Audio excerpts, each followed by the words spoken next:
I thought Gerald would be a great person for the reflection today because this month is a month that we support males and Father's Day, and he has raised two daughters. And after raising two daughters, or while raising two daughters, you always think of the women raising the children, but he did. And he's a CPA, a financial counselor, he's a life coach, he's a religious science practitioner, and he is he's also an author, a writer of 8 books. And he's just a great spirit. And I thought it'd be great for the reflection today. So Gerald, whenever you're ready. Thank you, Ruby, Dr. Ruby. I'll start with a experience I had on an airplane, probably back in the 80s. I was sitting next to an older Caucasian woman. She asked me a question. And the question was simply, did I think racism still existed in America? And I was like actually surprised. I guess we don't all read the same thing. We don't all see the same thing. Some of us live in actually different worlds while we're living right next to one another. Because America has had a horrid experience with racism and mistreatment of minorities, all minorities practically, for quite a while, beyond just slavery. I don't fully understand it. I don't understand where all this hate comes from, other than I am a teacher of the Course in Miracles, which puts a lot of emphasis on understanding what the human ego, instead of calling it the devil, it's the human ego. And I've read things where people talk about it's really just so based in fear, it's ridiculous. There is no supremacy here, there's fear. And I sort of personally don't believe reparations are an answer. They may help, but a temporary financial situation doesn't get rid of racism. I think we need to make a statement. And actually, having been born in Chicago, raised in this country, I would love to be proud of America, but I cannot. I can't see how anyone could be. Its history is just horrid. I mean, that situation with Black Wall Street is just one of many race riots that happened in this country around that period and prior and since, and they continue to occur. I'd like to focus a little bit more on social justice from the standpoint of America making a firm statement of what is good and what is not. Very simply, there are a number of hate groups in our country. I mean, really, we all know about the Ku Klux Klan. I've never heard any movement to say any substance that is not something we support. The John Birch Society. I've taken the time to research a few of these groups, and I've looked at their websites. They don't claim to be hate groups, but they make it clear that they're not for race mixing. However, we know it's gone beyond that. So the suggestion I'd make is to really take a look, and hopefully it's done at a level such as the presidential commission. I've written a blog on this on my personal website, and I placed it on Facebook a few weeks ago.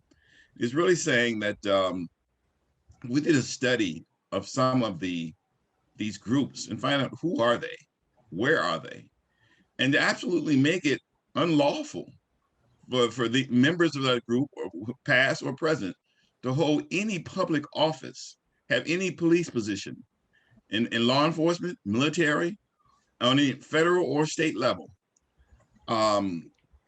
Those who are currently in such groups. Now I know, and it's a strange how this country speaks so highly of freedom, and we see how you can use freedom to say I shouldn't have to wear a mask, when it seems pretty obvious that would be helpful. However, I do recognize we need to look at what really is freedom. Do you have the right to mistreat me? You have right to kill and damage me? I personally, for example, I remember once, this is again back in the 80s, a woman approached me, and apparently she needed directions, and she said, boy. And I looked at her, again, an older a Caucasian woman. And I said, how may I help you? And she just needed directions. And when I told her and I just walked away, I don't try to confront or educate. I mean, if someone is still living in a world that I don't fully understand, I don't know what to do with them other than our country making a clear statement in terms of in certain laws, in terms of what is acceptable. That is, these people should not be able to hold offices in the state, actually hold any jobs in federal or state government. I know this is a broad statement, but it's a clear statement of what is good, what we're supposed to be about in terms of this, our Constitution, Emancipation Proclamation, all these things pretty much say what we're about, but there's no teeth in them. And so, and then, but yet we look at some of these other, let's call them radical groups in other countries and call them terrorists. And we have terrorists within our borders that we just absolutely support. Absolutely support. I mean, this thing with the killings by the police has been happening for years. Kaepernick did that thing several years ago, and that was somehow called a political maneuver. I mean, this is just, to me, is not being taken seriously. And you can't legislate love, but you can have legislation that says this is who we are and this is what we support. So if we really want to be the land of the free and the home of the brave, we need to make some specific steps of what we expect from leadership. I mean, look at what we had as a president. Now, I don't want to get into the Democratic Republican thing, but look who was our last president. I mean, I just didn't believe that was going to happen. I remember the night he won, I said, that's a joke. That's not going to happen. But then again, I would say he made it clear of what he was like, and it brought out a lot more of, and so it's, to me, it's almost impossible now to believe that this country doesn't have a serious sickness, and I consider racism a sickness. I see no reason to hate anybody. And I've read all these books, and I was I guess, somewhat militant in my younger years, and for some reason, it never brought a hate to me.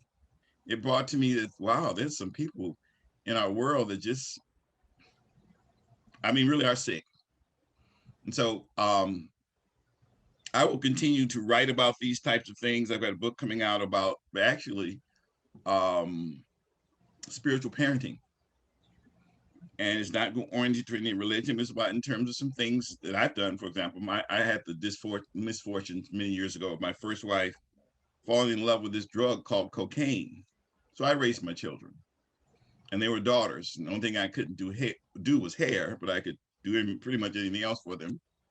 And strange enough, one of my daughters owns a beauty shop now. That's what she does for a living. And she's probably the most prosperous of my five. I actually have 5 daughters. I think I'll end it there. So I thank you much. Pleasure speaking to you.